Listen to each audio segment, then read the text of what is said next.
About a decade ago, there was a service called TaskRabbit. I think it's actually still around, but the idea was it was going to completely transform the economy for labor. And they were pairing people with service providers for doing all sorts of tasks like, getting groceries, helping you move.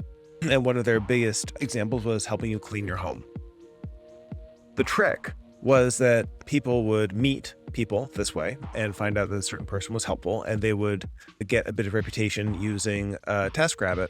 But then the client and the person providing service would then exchange phone numbers, and they would just do business directly from then on out.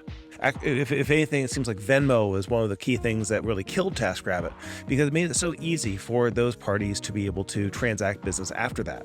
If you're going to let someone into your house, for example, for the purpose of cleaning your home, the likelihood of a high level of trust is there, and the likelihood that the TaskRabbit is actually providing something on top of that actually goes down by quite a bit. So the key opportunity is, where's the trust? Is the trust inside the service, the marketplace, for example, with TaskRabbit, or is it trust in the relationship between the person and that is going to repeat over time? Now, Uber didn't have this problem. Uber is a service where you're not hiring the same driver all the time. I remember relatively early on Uber, I would occasionally get the phone number of the Uber driver, and they would offer to, help me out with picking me up later on. What happened there was it was harder for me to coordinate with that person and to get picked up than to simply order another Uber from whoever happened to be nearby. So the transient nature of transportation lends itself pretty well to that kind of network being something you want to use over and over and over again. And the truth is, I wasn't even looking at ratings. I was just asking who's a nearby driver and trusting Uber to be filtering out those drivers who were not perhaps reliable enough in terms of getting me from point A to point B, because Uber's reputation was on the line the whole time. TaskRabbit didn't have that going on.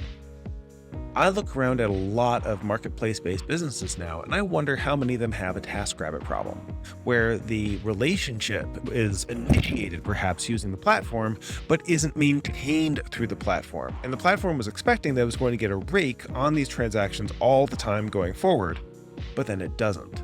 Fiverr has this problem, Upwork has this problem, certainly TaskRabbit had this problem.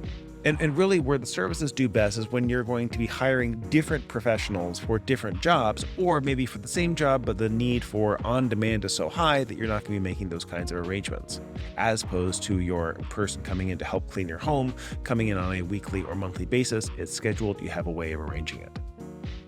Does your business have a TaskRabbit problem? Does a business you're looking at have a TaskRabbit problem?